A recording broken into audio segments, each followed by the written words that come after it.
सरासर मैं कहूंगी ये गलती हमारे रेल मंत्री की है। आपको अपनी जिम्मेदारी समझनी थी, आपने नहीं समझा। इसके गुनहगार मैं मानती हूँ हमारे रेलवे मंत्री को। अगर हम बात करें तो षड्यंत्री लग रहा है, क्योंकि अगर इतना बड़ा दुर्घटना हुआ है तो इसमें यही बोलेंगे कि भाई ये तो नहीं चला पाएंगे, अडानी को दे दो। आप दे दीजिए। आपने तो चाय दुकान बेचने की बात करी, आज सारा चीज आप बेच चुके हैं। अब ये भी इसी षड्यंत्र का एक पार्ट बन गया है, क्योंकि यहाँ पे तो भाई एक्सीडेंट हो रहे हैं। अब तो जनता पूछेगी तो आप ये कहेंगे कि नहीं भाई हमें तो सुरक्षा देनी है, तो आप क्या करोगे, प्राइवेट एजेंसी को दे दोगे। ये चल रहा है।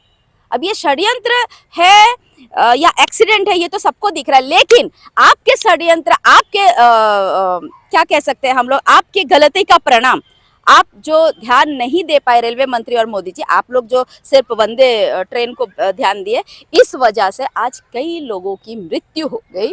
ये कोई साधारण मृत्यु नहीं है, ये एक तरफ से कहेंगे कि ये जानी मानी साजिश, हम यही कहेंगे ना। मंत्री जी आ जाते हैं, रेलवे मंत्री आ जाते हैं, मोदी जी आ जाते हैं, उसके बावजूद भी उन लाशों को गाड़ियों में ढेर की तरह फेंक दिया जा रहा है, मतलब उसको रखा जा रहा है। इतना दुखदाई है। वही कह रहे हैं ना, कई सारे हमारे तो ये भी सवाल होंगे, आप जो कपड़े पहनते हैं वो लाख लाख रुपया के होते हैं और हमारे लोगों के लिए कफन तक नहीं है, आप ऐसे ही छोड़ देते हैं। जितने लाशों को लेके स्कूल के वहां पे ढेर पे रख दिए गए हैं। ट्रेन की सुरक्षा की बात करते, सुरक्षा कवच की, तो ये लोग कौन थे जो मर गए? 2 जून का वह शाम था जब इस देश में इस सदी का सबसे बड़ा रेल दुर्घटना उड़ीसा के बालासोर में घटता है और इस रेल दुर्घटना में 300 लोगों की मौत हो जाती है और लगभग 1000 से ज़्यादा लोग घायल हो जाते हैं।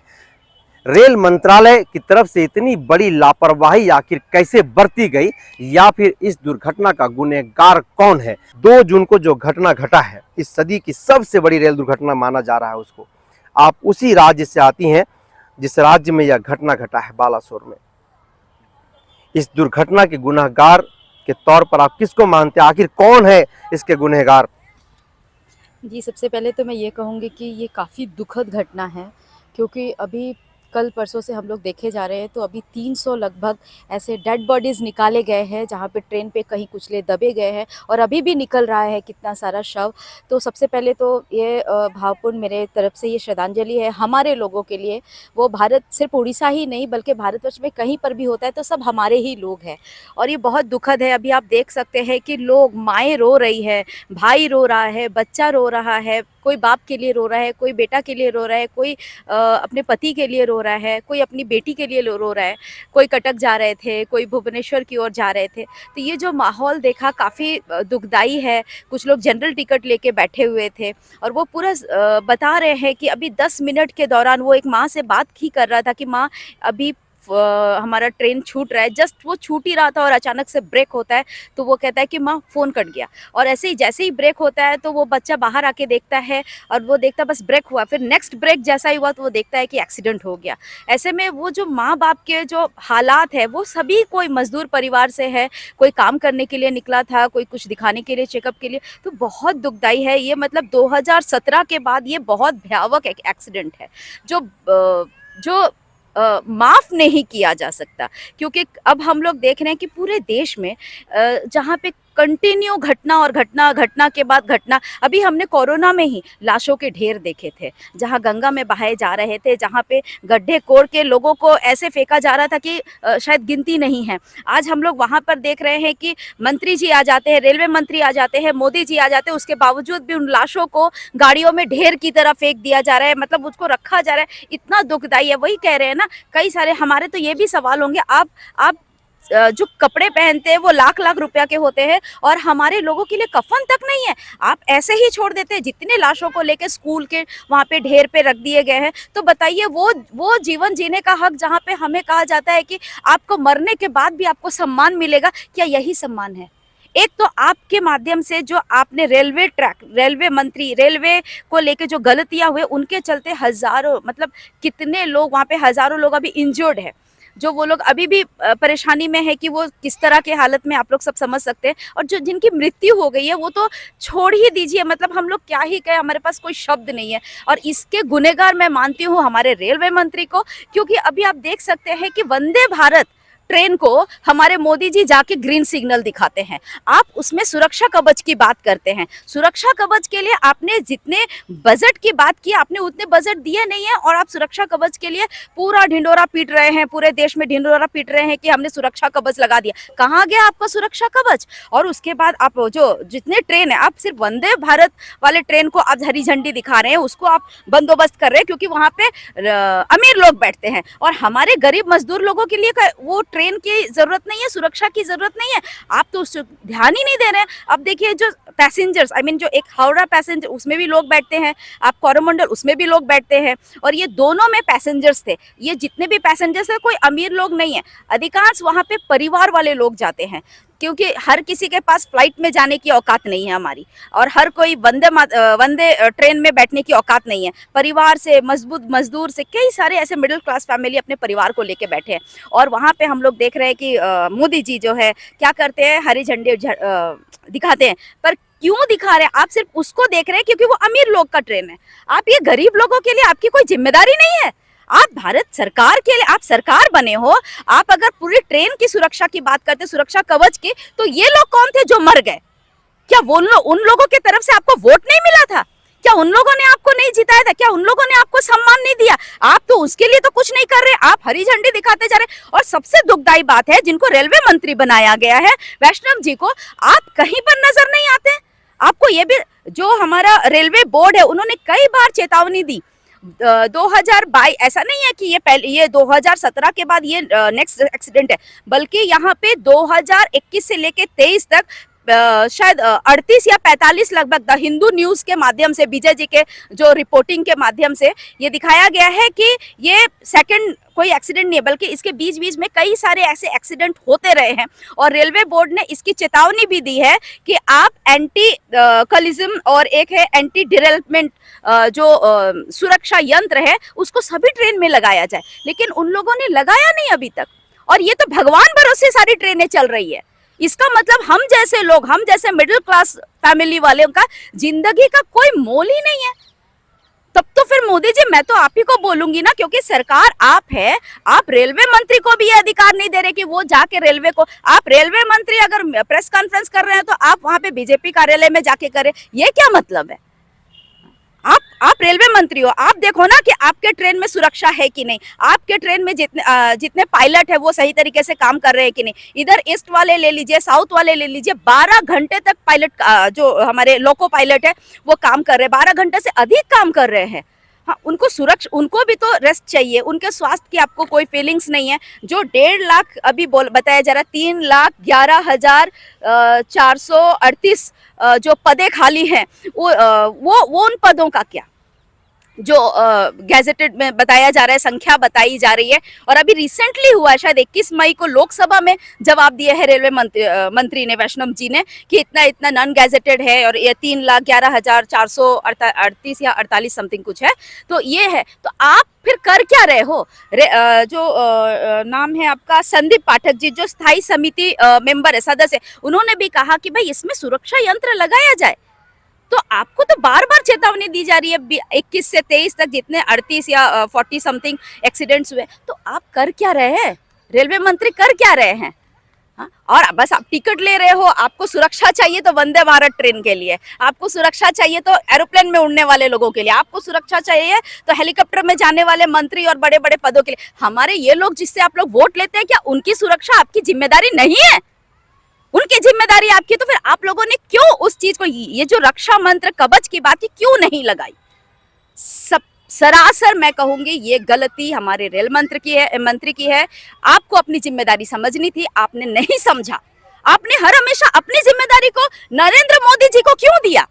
वो क्यों जाते थे वहां पे हरी झंडी दिखाने के लिए? मंत्री जी क्यों नहीं जाते थे? रेल मंत्री जी, उनको जाना था ना। आपको समझना है कि ट्रेन में कितने पायलट्स है। आप 1.5 लाख जो पायलट्स की जो अभी खाली पड़ी है, पदे खाली पड़ी है, आप पदों को नहीं भर रहे, आप उनको जो उनकी ट्रेनिंग्स, सॉरी, उन पास कर चुके हैं, लेकिन उनको ट्रेनिंग्स में नहीं बुलाया जा रहा है। उनके फोन कॉल्स जितने भी है, जो पार्टिसिपेंट्स है, जो पास कर गए हैं, ट्रेनिंग के लिए कब बुलाया जाएगा, नौकरी में कब ज्वाइन कराया जाएगा, इसकी कोई जवाबदेही नहीं है रेलवे मंत्री की। एक सवाल है, कोरोमंडल अपने ट्रैक पर थी, अपने लाइन पर थी, उन कोरोमंडल को ग्रीन सिग्नल दिया जाता है कि आप सही लाइन पर हैं।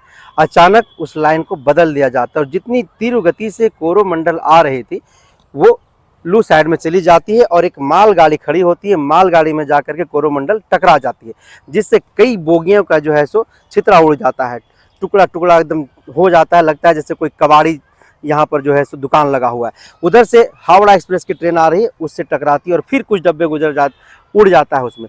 तो क्या इसको यह माना जाए कि यह एक सुनियोजित प्लान था इस तरीके के दुर्घटना को अंजाम देने के लिए?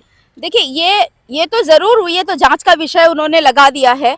ये तो आप समझ रहे हैं कि अभी अडानी को देने वाला जो ये पूरा प्लान चल रहा है कि नहीं, पूरे रेलवे को अडानी को दे दिया जाए, क्योंकि जो हमारी भारत सरकार है, जो सेंट्रल गवर्नमेंट है रेलवे की, वो अच्छा से चला नहीं पा रहा है। हमें तो यही दिख रहा है। आप यही दिखाओगे ना उनको कि भाई ये तो चला नहीं पा रहे, ये लोग पायलट, इनको जो ड्राइवर है वो सही नहीं है, ये लोग ढंग से देख नहीं पा रहे, रक्षा कवच दे नहीं पा रहे, तो आप यार क्या करो? ये तो एक षड्यंत्र ही लग रहा है ना।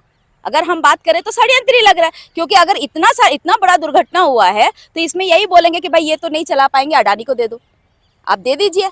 आपने तो चाय दुकान बेचने की बात करी, आज सारा चीज आप बेच चुके हैं।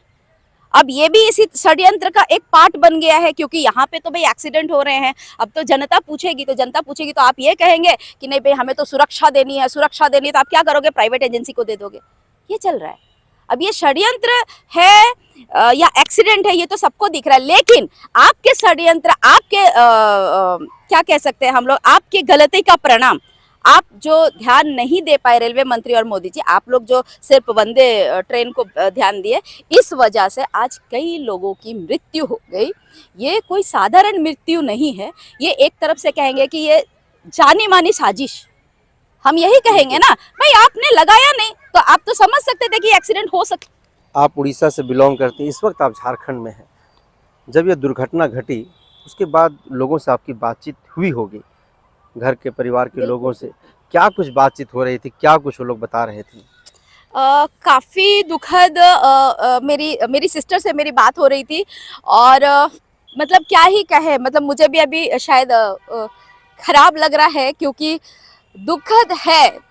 वो जैसे बता रही थी कि दीदी 1 घंटे की दूरी में है और मैं साहस नहीं कर पा रही हूँ कि यहाँ पे इतना बड़ा एक्सीडेंट हुआ है और हमारे सारे लोग, तो पता नहीं वहाँ पे कितने लोगों में, हम तो ये भी नहीं जानते ना कि कितना मतलब नाम हुआ है, मतलब कौन कौन है, हमें नहीं पता। दुख लग रहा था, मतलब गले भर रहे थे कि दीदी कोई कोई मतलब नहीं, हम लोग दुख होता है, मतलब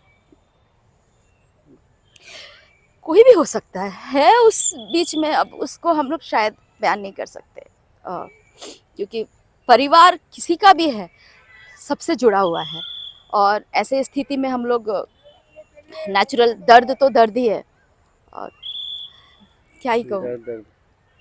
तो देखिए, उड़ीसा से है ये, परिवार के लोगों से बातचीत कर रही थी जब यह दुर्घटना घटा। अभी देखिए बातचीत करते करते इनकी आंखें अभी भी नम हो गई।